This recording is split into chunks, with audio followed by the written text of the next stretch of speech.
თავი მიათე. მოუწოდა თავის 12 მოწაფეს და მისცამათ ხელმწიფება არაწმიდა სულებზე, რომ განედევნათ ისინი და განეკურნათ ყოველგვარი სენი და ყოველგვარი უძლურება. ეს არის იმ 12 მოციქულის სახელები.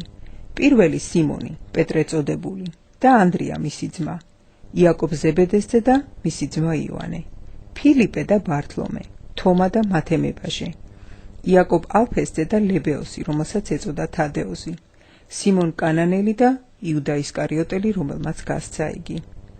ეს 12 მიავლინა იესომ, ამცნო და უთხრა: წარმართა გზაზე არ იაროთ და სამარიელთა ქალაქში არ შეხვიდეთ, არამედ წადით ისრაელის სახლის დაკარგულ ცხვრებთან.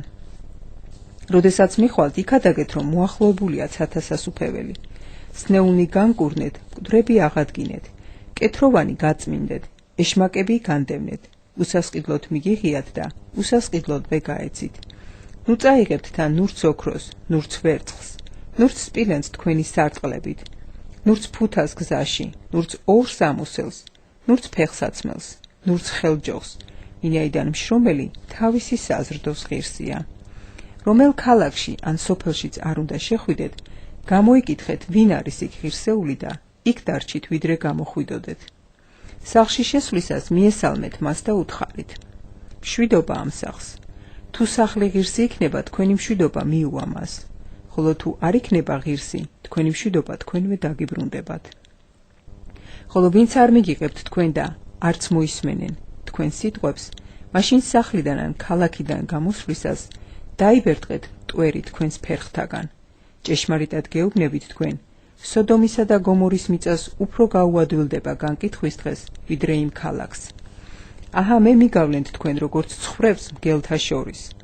აბა იყავით გონიერნი, როგორც გველნი და უმანკონი, როგორც მტრედნი. მოერიდეთ ადამიანებს, ვინაიდან ისინი გადაგცემენ სამსჯავროებში და თავიანთ სინაგოგებში გაგშოლტავენ თქვენ.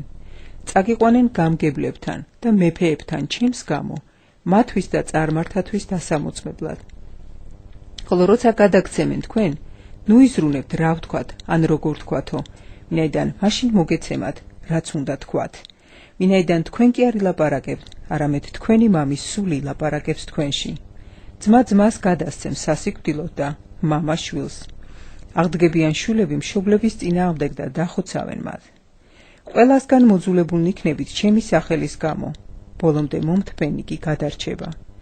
როცა ერთ ქალაქში დევნას დაგიწყებენ, მეორისაკენ გაიქეცით. ჭეშმარიტად გეუბნებით თქვენ, ვერ მოასწრებთ ისრაელის ქალაქების შემოვლას, რომ კაცის ცეცმოვა.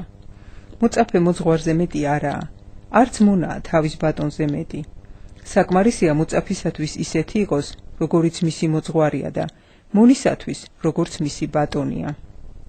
თუ სახლის პატრონს ბელზებული უწოდეს, მით უმეტეს მისი ოჯახის წევრებს. ამიტომ ნუ გეშინიათ მათი, ვინაიდან არაფერია დაფარული, რომელიც არ გაცხადება და საიდუმლო, რომელიც არ შეიტყობა. რასაც თქვენ სიბნელეში გეუბნებით, სინათლეზე ილაპარაკეთ და რასაც ყურით მოისმენთ, ერდოებზე იქადაგეთ. ნუ გეშინიათ მათი, ვინც სხეულს კლავს, სულის მოკლა კი არ ძალუცთ. უფრო მეტად მისი გეშინოდეთ, ვისაც სულის დაღუპვაც შეუძლია გეენაში და სხეულისაც.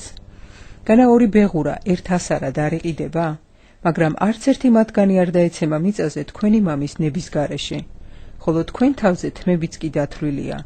ნუ გეშინიათ, ბევრ ბეღურაზე უკეთესნი ხართ. ყველას, ვინც მე მაღიარებს ადამიანთა წინაშე, იმას მეც ვაღიარებ ჩემი ზეციერი მამის წინაშე. ვინც უარმყოფს მე ადამიანთა წინაშე, მას მეც უარყოფ ჩემი ზეციერი მამის წინაშე. ნუ გონიათ თითქოს დედამიწაზე მშვიდობის მოსატანად მოვედი. მშვიდობის კი არა, მახვილის მოსატანად მოვედი. რადგან მოვედი, რათა გავუყო კაცი თავის მამისაგან, ასული თავის დედისაგან და რძალი თავის დედამთილისაგან. კაცის მტრები მისი შინაურები იქნებიან. ვისაც მამა ან დედა ჩემზე მეტად უყვარს, გი არ არის ჩემი ღირსი. და ვისაც ძიან ასული ჩემზე მეტად უყვარს, გი არ არის ჩემი ღირსი. ვინც არ აიღებს თავის ჯვარს და არ გამომყვება, არ არის ჩემი ღირსი. ვინც თავის სულს პოულობს, დაკარგავს მას, ხოლო ვინც თავის სულს ჩემთვის კარგავს, პოვებს მას. ვინც თქვენ ღებულობთ, მე მღებულობს, ხოლო ვინც მე მღებულობს, ჩემს მომავლინებელს ღებულობს. ვინც წინასწარმეტყველს ღებულობს, წინასწარმეტყველის სახელით, მიიღებს წინასწარმეტყველის საზღაურს და ვინც მართალს ღებულობს მართლის სახელით მართლის საზღაურს მიიღებს. ვინც დაალევინებს ერთს ან მცირე თაგანს, თუნდაც ერთს ასმის ცივ წყალს მოწაფის სახელით, ჭეშმარიტად გეუბნებით თქვენ, მას არ დაეკარგება თავისი საზღაური.